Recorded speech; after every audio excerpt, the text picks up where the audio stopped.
course, she cannot see me, or see the wave that has pitched me up so high. But she sees a cloud rolling in from the far shore and a wind coming with it across the wide expanse of water. She sees the surface ripple and darken like goosebumps, she thinks, and feels a chill herself. She wraps the towel about her shoulders. Her dark brows furrow. She looks for something out on the lake. Me? Not me. I'm at work by now. No, still at work from the day before. She does not see me because I am not there. Neither does she see the figure cross behind her from woods to house, scale the porch railing and crouch in the shadows, waiting. I try to call to her, but I am choked by sadness and fear, and I cannot make a sound or even take a breath.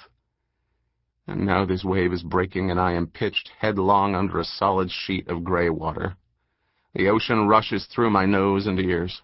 I cannot shut my mouth to it. I welcome it. I am tumbling now, not sure of where the surface lies, caught in some cold undertow and headed out to sea. I washed up across my bed like a castaway, tangled in sheets like seaweed, gripping pillows like an oar.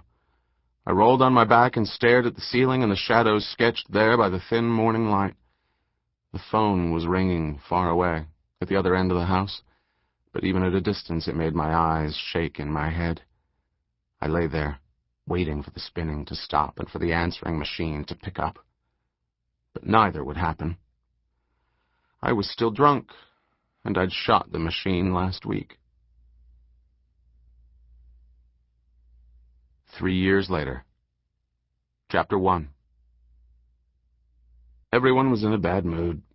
It was a palpable thing in Midtown, as pungent as the bus exhaust on the cold evening air, and as loud as the traffic. The streets were awash in it. Cars and trucks and taxicabs were locked in mortal combat, surging forward by inches, then rocking to a halt, their drivers cursing and leaning on their horns, their passengers fuming. Surly streams of people poured from office towers and washed into the gridlock, adding their own fulminations to the angry grind.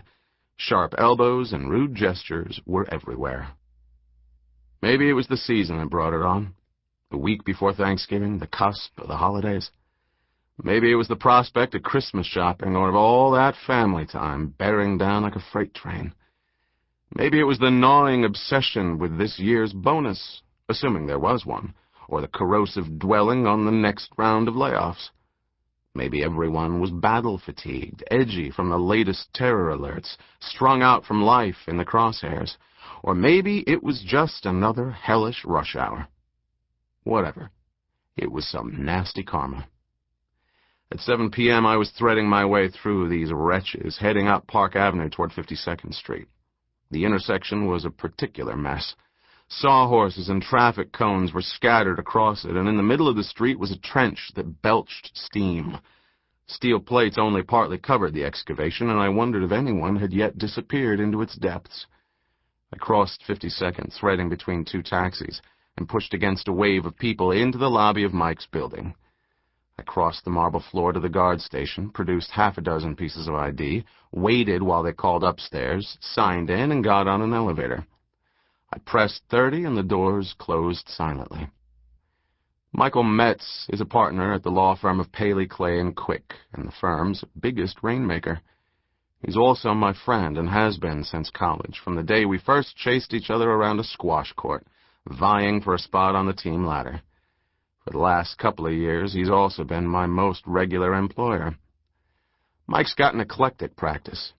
Corporate work, entertainment, matrimonial, every now and then some criminal work. And I've done lots of different things for him. Background checks, find the girlfriend, find the boyfriend, find the assets. But tonight, he'd said, was something different. The elevator doors opened with a sigh, and I stepped into Paley Clay's reception area. At this hour and this season, it was dark and quiet. The front desk sat in a pool of light and looked like a mahogany toll booth. It dwarfed the old guard dozing behind it. He yawned and rubbed his eyes as I approached. "John March, to see Mike Metz," I told him. He flipped slowly through the wrinkled papers on his clipboard and punched some numbers into the phone. He whispered into the handset and told me in a voice I could barely hear to go in. I pushed through glass doors and walked down a broad corridor lined on one side by shelves of law books and on the other by offices. The offices were mostly dark, though here and there I spotted some luckless associates and scowling paralegals. I turned a corner and passed a vacant conference room, an empty kitchen, and a small clutch of people staring anxiously at a copy machine. I walked through another set of glass doors into a region of larger offices, oriental rugs and dark wood paneling. Partner country. Mike stood at the end of the hallway outside the double doors of his office. He was bent over his secretary's desk, pen in hand, leafing through a thick file. He was, as always, impeccably turned out. He wore a navy suit expertly cut to his lanky frame, a brilliant white shirt, and a tightly knotted tie, patterned with green and gold dolphins leaping on a field of royal blue. His cufflinks were enamel hexagons in a blue that matched his tie. His cap-toed shoes were gleaming black. As a concession to the late hour, he had unbuttoned his jacket. He pulled a sheaf of papers from the file, set them on top of the folder, scrawled something on the top page, and put the whole pile in the center of his secretary's spotless desk. He straightened to his full 6'4" height and ran a hand through his sparse, dark hair. Mike is in his middle 30s, just a couple of years older than me, but he looks 40-something. The price of partnership, I guess. He still plays competitive squash, though, and the impenetrable calm and Arctic patience that drove me nuts in college still carry him into the late rounds of every tournament he enters. They make him pure hell to face in a courtroom, too. He eyed my clothes. "You sort of dressed for the occasion," he said. "Thanks." Unlike Mike, I was not always impeccably turned out. According to him, several of his partners were sure I was a bicycle messenger.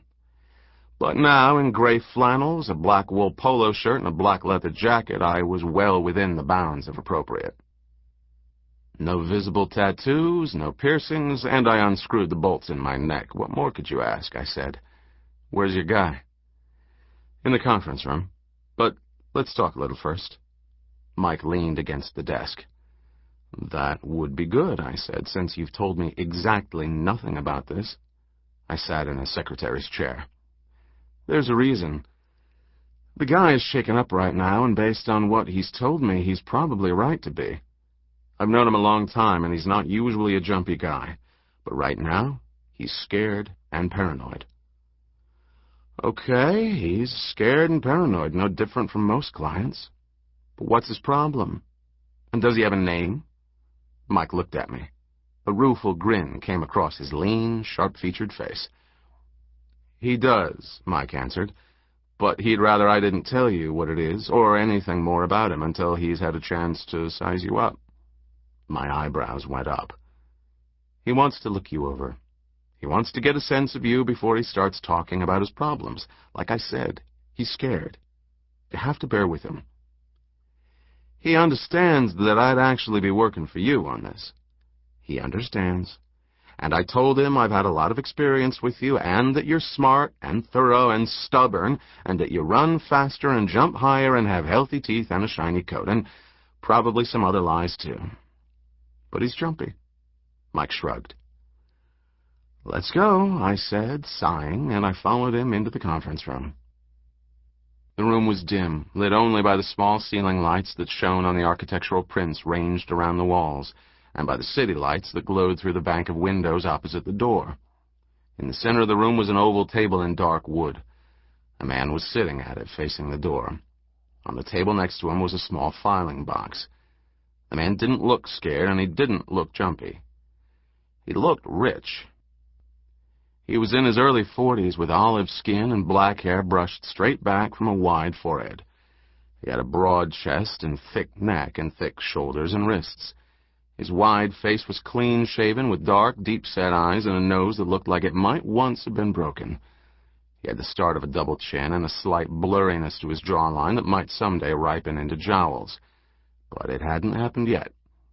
Now he was like a sleek, well-fed bear, and a well-dressed bear, too.